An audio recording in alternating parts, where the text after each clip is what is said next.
C'est encore et encore un nouvel épisode de La République des copains. Le macroniste Richard Ferrand a été proposé par l'Élysée pour prendre la suite de Laurent Fabius à la tête du Conseil constitutionnel, l'ancien président de l'Assemblée nationale, par ailleurs toujours à la tête du bureau exécutif de Renaissance.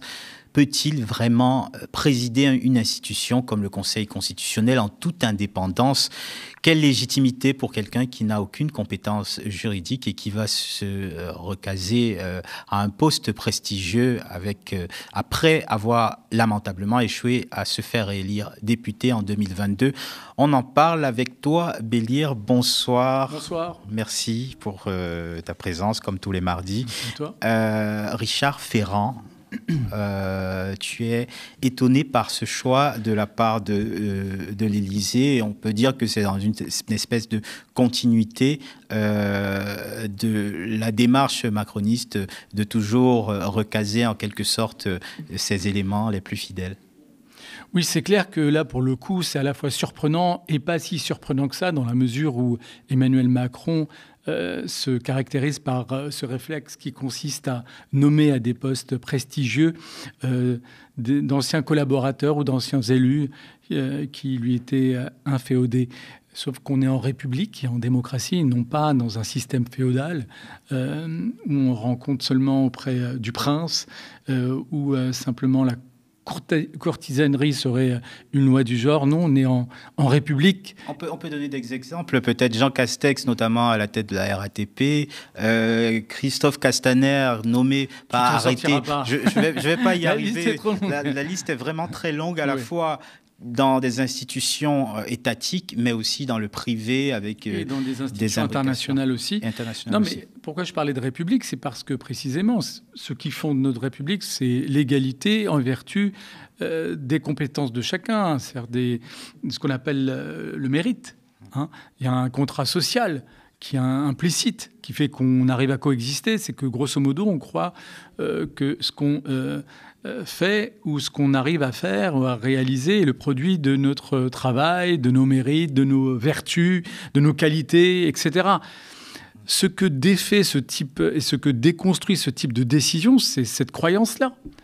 C'est cette croyance dans, finalement, le fait que ce sont les qualités des uns et des autres, le travail des uns et des autres, et donc le mérite qui permet d'accéder en particulier à ce qu'on appelle les emplois publics, qui supposent tout particulièrement ce mérite, c'est-à-dire là en particulier la compétence, premièrement, et une certaine moralité, deuxièmement. Pourquoi l'emploi public? Parce que les emplois publics, par définition, ils sont destinés à répondre à des missions d'intérêt général.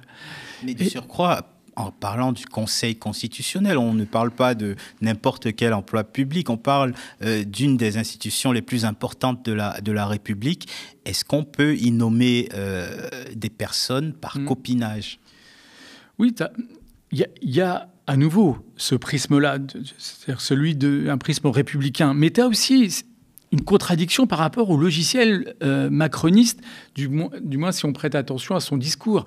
C'est quand même le président Macron qui nous a dit qu'il suffisait de traverser la rue pour trouver un emploi. Lui, ce qu'il démontre par ce type de décision, c'est qu'en fait, le fait de trouver un emploi dépend surtout de son capital social, c'est-à-dire de ses relations et le fait d'avoir des appuis bien placés. Et ça vient, encore une fois, déconstruire son propre discours, parce que lui aussi, il essaye de vendre l'idée suivant laquelle, si on veut, on peut, comme disait notamment le président Sarkozy et l'ensemble des libéraux en particulier. Bref, tout cela fait tomber un masque, une hypocrisie sociale et politique qui, en même temps, sape ce qu'on appelle la confiance politique. Et c'est en cela que, pour être tout à fait honnête, c'est pas la première fois qu'un président de la République nomme un proche au sein du Conseil constitutionnel, au sein d'une institution importante de notre vie démocratique et républicaine. Mais là, c'est une décision qui tombe dans un contexte particulier, caractérisé précisément par la défiance, le dégoût, pour reprendre un des termes mis en avant par l'enquête qui vient d'être publiée par le CEBIPOF, le Centre de recherche de sciences politiques de Sciences Po Paris, sur la confiance politique en France. Parmi les mots qui viennent à l'esprit des Français pour caractériser les responsables politiques, il y a le mot et la vie politique, c'est le mot dégoût. Il y a le dégoût et derrière la méfiance. Et ce type de décision ne peut que nourrir ces sentiments-là qui eux-mêmes sapent le fondement de notre démocratie. J'aimerais te proposer d'écouter quelques réactions politiques et on reviendra sur le profil de Richard Ferrand. Commençons par la France Insoumise qui trouve que, évidemment, Richard Ferrand n'a pas le profil ni la légitimité pour occuper ce poste. On écoute Manuel Bompard. Et il faut être un peu sérieux, le Conseil constitutionnel, c'est pas là pour recaser les anciens amis ou les amis déchus d'Emmanuel Macron. Par ailleurs, Richard Ferrand s'était illustré ces derniers mois parce qu'il avait pris position en disant qu'il fallait qu'Emmanuel Macron puisse faire un 3e mandat comme président de la République. Ça veut dire que la Constitution ne serait pas garantie s'il était choisi ? Évidemment que ça jette en quelque sorte une suspicion sur les décisions qu'il pourrait prendre, puisque bruisse l'idée que Emmanuel Macron pourrait tenter d'interrompre son mandat pour en faire un 3e. J'ai entendu parler de ça. Il y a beaucoup de rumeurs sur ce sujet. Oui, enfin, les rumeurs, ça ne vaut pas fait. Eh ben, peut-être dans ce cas-là qu'il faudrait que Richard Ferrand clarifie ses intentions et qu'il dise que, évidemment, dans l'hypothèse où il serait membre du Conseil constitutionnel, il interprétait la Constitution de telle sorte qu'Emmanuel Macron ne pourrait pas exercer un 3e mandat. Alors, Bélir, de ce que j'en sais, je ne suis pas professeur de droit évidemment, mais le Conseil constitutionnel aujourd'hui, même avec à sa tête Richard Ferrand, ne pourrait pas offrir d'une certaine façon un 3e mandat à Emmanuel Macron. On sait que Richard Ferrand, par le passé, a été parfois très évasif sur cette notion, le fait de casser cette limite pour accorder un 3e mandat.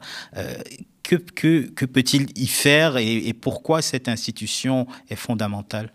Alors déjà, pour répondre directement à ta question, effectivement, si on voulait que le président Macron puisse exercer un 3e mandat, il faudrait réviser la Constitution et le pouvoir de révision de la Constitution ne fait pas partie des compétences du Conseil constitutionnel. Donc, il faudrait suivre les procédures prévues en la matière pour, comme on dit, réviser la Constitution. Et pour revenir sur ce que fait alors le Conseil constitutionnel et en quoi c'est une institution particulière, c'est une institution particulière parce que c'est un juge des élections, de l'élection présidentielle en particulier. Donc ça peut avoir un rôle assez important dans les circonstances qui sont les nôtres. Je rappelle notamment que pour ce qui est de l'élection de Jacques Chirac, en 1995, le Conseil constitutionnel avait constaté que les règles en matière de financement de la campagne de celui-ci n'avaient pas été respectées, qu'il avait préféré à l'époque, notamment par la voix de son président, Roland Dumas, taire, étouffer le scandale ou l'affaire pour ne pas troubler l'élection présidentielle en tant que telle. Mais un Conseil constitutionnel qui aurait exercé pleinement son pouvoir, sa fonction, aurait pu remettre en cause l'élection en tant que telle. Donc ça, c'est pour ce qui est du Conseil constitutionnel comme juge de l'élection présidentielle, mais c'est également un juge des élections législatives. Tu le sais parce qu'on entend parler régulièrement d'élections qui sont contestées puis annulées devant lui et qui sont à l'origine donc de ce qu'on appelle des élections partielles. Et puis surtout, peut-être, alors du point de vue du jurisme, mais pas seulement, pour notre état de droit démocratique, c'est aussi le juge de la constitutionnalité de la loi. C'est lui qui apprécie si les lois votées ou en vigueur sont conformes à la Constitution, notamment et en particulier au regard des libertés et droits fondamentaux. Donc, voilà, officiellement, c'est le gardien des libertés et droits fondamentaux en France, si on croit dans ce label qu'il essaie de s'auto-reconnaître, si j'ose dire, parce que c'est aussi un label qui lui est contesté, parce que à travers un certain nombre de décisions, il n'a peut-être pas été à la hauteur des attentes, notamment pour protéger ses droits et libertés fondamentaux. Mais quoi qu'il en soit, il est ce juge qui est en même temps une institution politico-juridictionnelle qui a cette lourde tâche d'exercer un contrôle de la constitutionnalité de la loi, expression de la volonté générale, comme disait Rousseau, et comme le dit notre propre déclaration des droits de l'homme et du citoyen. Et donc, il ne devrait pas avoir de parti pris politique marqué. Et donc, non seulement au regard de cette fonction-là qui est essentielle, mais également au regard de la confiance que les citoyens doivent avoir à l'égard de leurs institutions, en particulier par rapport à des juges donc non élus, qui ont la responsabilité d'apprécier la validité de lois votées par des élus, au sens démocratique du terme. Il faut que cette institution soit irréprochable, du moins qu'il y ait un minimum de confiance à l'égard de ce qu'elle fait et des décisions qu'elle rend. Or, effectivement, incontestablement, le Conseil constitutionnel, avec ce type de nomination, de personnages qui ne répondent ni à l'exigence éthique en matière de compétences, la capacité d'être un juriste, eu égard à sa formation ou eu égard à son expérience professionnelle, mais également un personnage qui se caractérise par un certain nombre d'affaires politico-judiciaires qui l'ont visé lui ou sa compagne, son fils, bref. Notamment celle des mutuelles de Bretagne. Oui, l'emploi fictif une affaire d'emploi fictif autour de son fils et de conflits d'intérêts autour de sa compagne. Bref, c'est quand même un personnage sulfureux qui ne répond pas à cette exigence de...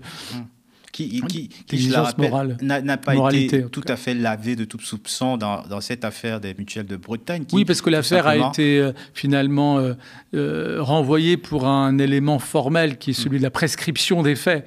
Oui. Sur le fond, le problème demeure.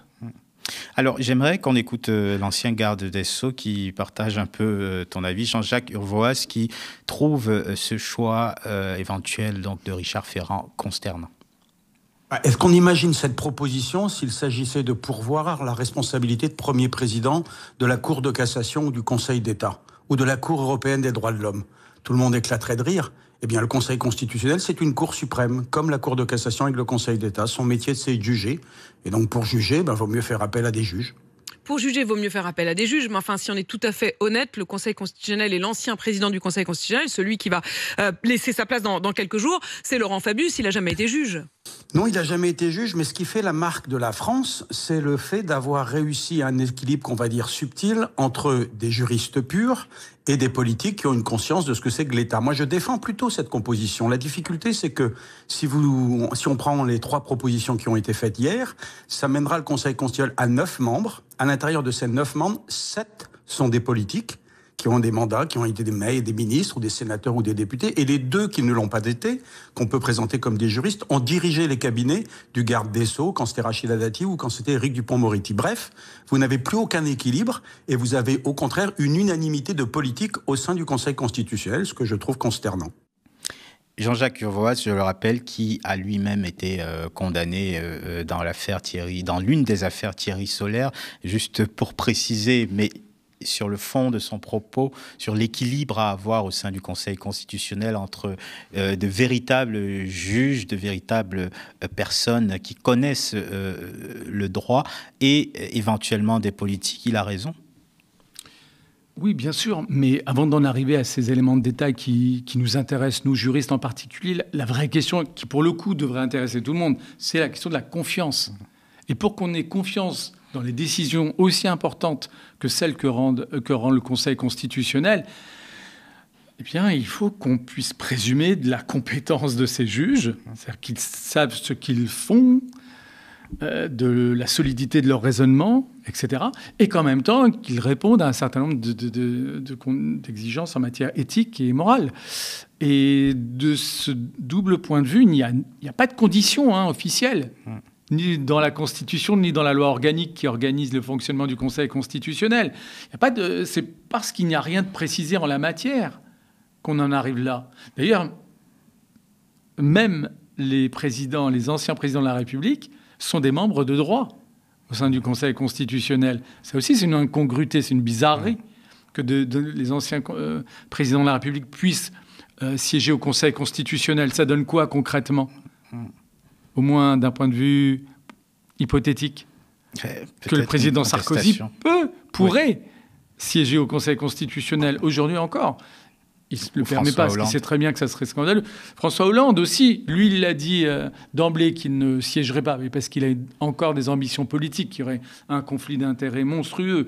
Mais je veux dire, le cas le plus remarquable, c'est celui de Nicolas Sarkozy, qui aujourd'hui, en tant qu'ancien président de la République, est à la fois condamné pour corruption et membre de droit du Conseil constitutionnel. Donc, soit on touche à tout cela, soit on en reste à une situation de vide juridique qui renvoie finalement à la responsabilité des uns et des autres. Le problème, c'est que incontestablement, le président Macron n'a pas le logiciel adéquat. Il n'est pas habité par un minimum d'éthique politique. C'est-à-dire que tout ce qui a trait à l'exemplarité, finalement, ne pèse pas dans ses décisions. Et avant même cette nomination, qui doit être confirmée par les parlementaires, par les commissions compétentes, le fait qu'il ait dévalorisé tout ce qui a trait à l'exemplarité, ça a déjà été attesté par la composition de ces gouvernements successifs.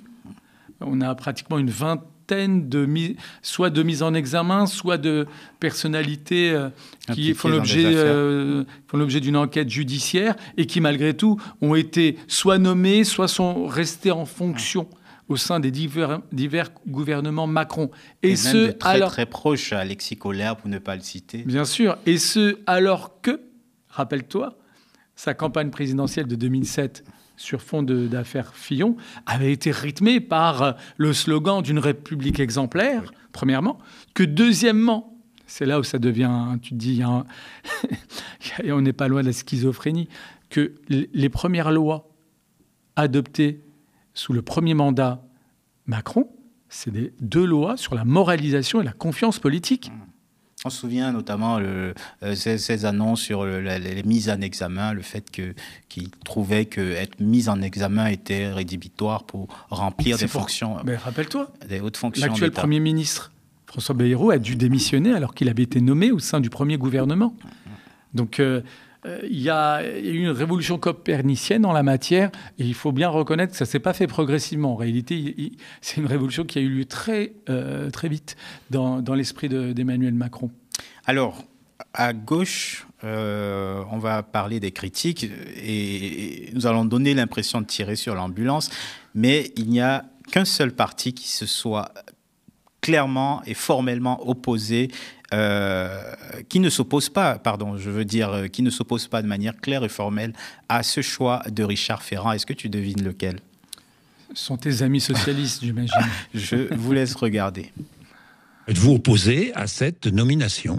Moi, je souhaite que dans l'audition qui va maintenant intervenir devant les deux commissions des lois du Sénat et de l'Assemblée, il apporte ses garanties, qu'il puisse dire ce en quoi il est prêt à rompre avec le chef de l'État. Les socialistes s'y opposeront, s'opposeront à cette nomination. La décision n'a pas été prise, donc je ne peux pas dire si on s'y opposera ou pas. Ce que je souhaite, c'est qu'il puisse, lui, expliquer devant les commissions en quoi il ne sera pas celui qui, le matin, est au Conseil constitutionnel pour juger des lois qui sont adoptées par le Parlement, et le soir, celui qui vient chuchoter à l'oreille du chef de l'État. C'est pas compatible. Il y a un moment où il faut faire un choix, et donc, est-ce que Richard Ferrand est capable de faire ce choix, capable de dire « je serai dans l'impartialité ». Mais s'il vous dit cela, vous approuvez ?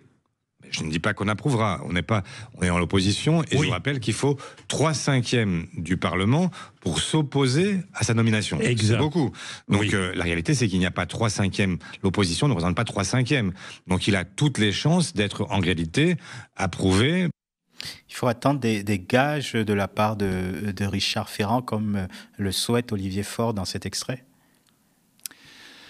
En fait, ce n'est pas qu'une question du fait de savoir si on fait partie de l'opposition ou pas, et qu'à partir de ce positionnement, on doive, par définition, s'opposer à la nomination de Ferrand. C'est parce que M. Ferrand ne répond pas à des exigences minimales pour la confiance qu'on doit avoir vis-à-vis du Conseil constitutionnel, qu'on doit s'opposer à cette nomination.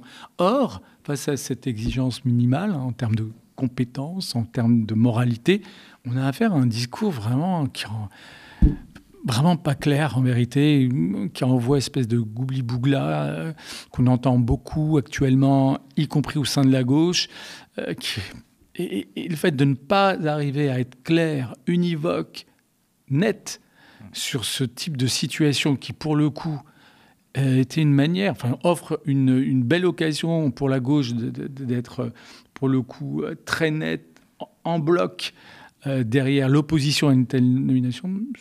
Vraiment, ça renvoie à une réalité profonde qui est celle que ces différents acteurs font des calculs qui nous échappent, nous, simples citoyens, et des calculs qui ne répondent pas aux valeurs qu'ils sont censés incarner.